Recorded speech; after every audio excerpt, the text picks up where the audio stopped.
அஸ்ஸலாமு அலைக்கும். Hi friends, welcome to home maker life style. இன்றைக்கி இந்த ஷார்ட் வீடியோவில் நம்ம ஒரு போண்டா ரெசிபி பார்க்கலாம். சாதாரணமாக ஈவினிங் ஸ்நாக்ஸ் பண்ணுறதுக்கு நம்ம இந்த போண்டா ரெசிபி வந்து ட்ரை பண்ணலாம். ரொம்ப நல்லாயிருக்கும். இதுக்கு வீட்டில் இருக்கிற சாதாரண இன்க்ரீடியன்ட்ஸே போதும். இதுக்காக நான் ஒரு 4 பெரிய வெங்காயம் எடுத்திருக்கேன். இதை வந்து குட்டி குட்டியாக சாப் பண்ணிக்கலாம். அது கூடவே ஒரு கேப்சிகம் எடுத்திருக்கேன். நீங்கள் வந்து உங்களுக்கு என்னென்ன வெஜிடபிள்ஸ் தேவைப்படுதோ அது எல்லாத்தையுமே குட்டி குட்டியாக சாப் பண்ணி ஆட் பண்ணிக்கோங்க. எனக்கு கொஞ்சம் உடம்பு சரியில்லை, அதான் வாய்ஸ் வந்து இப்படி இருக்குது, கொஞ்சம் அட்ஜஸ்ட் பண்ணிக்கோங்க. அது கூடவே வந்து நான் ஒரு பொட்டேட்டோ உருளைக்கிழங்கு எடுத்திருக்கேன், அதையும் ஆட் பண்ணிக்கலாம். இதுக்கு மெயினான இன்க்ரீடியண்ட்டே வந்து கேபேஜ் தான், கோஸு. அது வந்து என்கிட்ட அன்றைக்கி இல்லை, அதனால நான் ஆட் பண்ணல. ஸோ இது எல்லாத்தையும் ஒரு பவுலில் எடுத்துகிட்டு அது கூட உங்களுக்கு என்ன மைதா மாவு வேணுன்னா மைதா மாவு ஆட் பண்ணிக்கலாம், இல்லாட்டி கோதுமை மாவு கூட நீங்கள் ஆட் பண்ணிக்கலாம். அது கூடவே பஜ்ஜி மிக்ஸ், அதுக்கப்புறமா கடலை மாவு இதை ஆட் பண்ணிவிட்டு உப்பு உங்களுக்கு தேவையான அளவு ஆட் பண்ணிக்கோங்க. ஓமம் வந்து இதில் கொஞ்சம் ஆட் பண்ணிக்கோங்க, க்ரஷ் பண்ணி விட்டு, அப்போ நல்லாயிருக்கும். அது கூட ஆப்ப சோடா இருக்கு இல்லையா, சோடா உப்பு, அதையும் ஆட் பண்ணிவிட்டு இப்போ வீட்டிலையே அரைச்ச மிளகாத்தூள் அதை வந்து ஆட் பண்ணிக்கலாம்.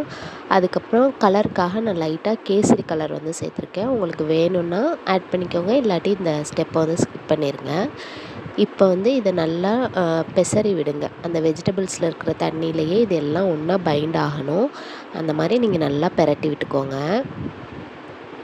நல்லா எல்லாத்தையும் ஒன்றா சேர்த்துட்டு அந்த மாவு கூட இப்போ லைட்டாக தண்ணி தெளித்து நீங்கள் வந்து பிசைய ஆரம்பிங்க. இது எல்லாமே ஒன்று சேரணும். ப்ளஸ் மாவும் வந்து கொஞ்சம் தெரியணும், நம்ம கையில் மாவு இருக்குது அப்படின்னு தெரியணும். இல்லாட்டி வந்து எல்லாம் ஒன்றா நம்மளால் போண்டா பதத்துக்கு பிடிக்க முடியாது கையில். அதனால் பார்த்துட்டு உங்களுக்கு மாவு பத்தலைன்னா இன்னும் கொஞ்சம் சேர்த்துக்கோங்க. எனக்கு வந்து மாவு பத்தலை, அதனால நான் இன்னும் கொஞ்சம் மைதா மாவு வந்து ஆட் பண்ணிக்கிட்டேன். எல்லாத்தையும் நல்லா சேர்த்து நல்லா பிசைஞ்சு வச்சுக்கோங்க. அப்போ வச்சிட்டிங்கன்னா உங்களுக்கு நல்லா ஊறி வந்துடும்.